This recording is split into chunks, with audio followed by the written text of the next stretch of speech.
Assalamualaikum warahmatullahi wabarakatuh. Perkenalkan, nama saya Della Puspita dari kelas akuntansi A. Di sini saya akan menjelaskan materi tentang toharoh. Yang pertama, kita akan membahas tentang najis. Secara bahasa, najis berarti kotor. Kotor yang menjadi sebab terhalangnya seseorang untuk beribadah kepada Allah. Maka dari itu, seseorang yang ingin beribadah seperti sholat, haruslah terbebas dari najis. Najis sendiri dibagi menjadi dua, yaitu najis hukmiyah dan najis ainiyah.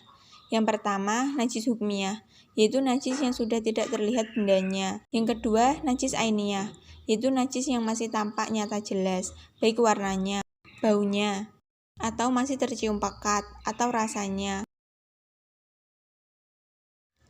Cara mensucikan najis. Najis mukhafafah. Apabila najis mukhafafah, sesuatu atau benda yang terkena najis ini cukup dipercikan dengan air, meskipun tidak sampai mengalir. Praktek untuk membersihkan najis mutawasitoh. Diibaratkan kita akan membersihkan kotoran ayam. Yang pertama, kita buang terlebih dahulu kotorannya.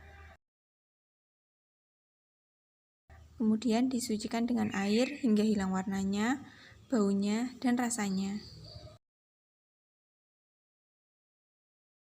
Cara membersihkan najis mughaladoh. Diibaratkan tangan kita dijilat oleh anjing. Cara membersihkannya, kita hilangkan terlebih dahulu. Kemudian kita basuh 7 kali. Salah satu di antaranya dicampur dengan debu.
Hadas.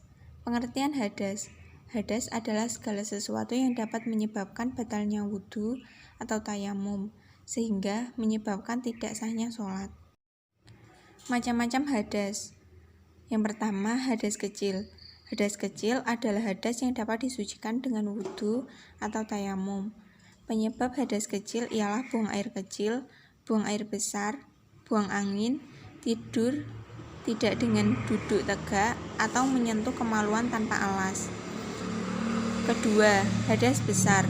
Hadas besar adalah hadas yang dapat disucikan dengan cara mandi khusus untuk menghilangkan hadas besar, yang disebut mandi janabah atau mandi wajib.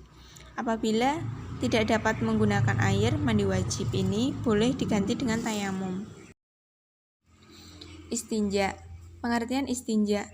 Istinja secara bahasa berarti terlepas atau selamat, sedangkan menurut pengertian syariat adalah bersuci setelah terbuang air besar atau buang air kecil. Secara lengkapnya, istinja adalah menghilangkan sesuatu yang keluar dari kubul atau dubur dengan menggunakan air suci atau batu yang suci atau benda-benda lain yang memiliki fungsi sama dengan air dan debu. Syarat sah dan cara beristinja. Syarat-syarat sahnya beristinja: bersuci dari buang air kecil atau buang air besar dengan batu. Cara beristinja: hendaknya dengan 3 batu. Masing-masing dari ketiga batu tersebut bisa membersihkan tempat najis atau kubul maupun dubur. Najis belum kering. Kalau sudah kering maka harus menggunakan air. Najis belum berpindah dari tempat keluarnya. Kalau sudah berpindah, maka harus menggunakan air, tidak dicampuri oleh orang lain. Kalau sudah bercampur dengan yang lain, maka harus menggunakan air, tidak melampaui hasyafah bila buang air kecil, dan tidak melampaui sofah bila buang air besar.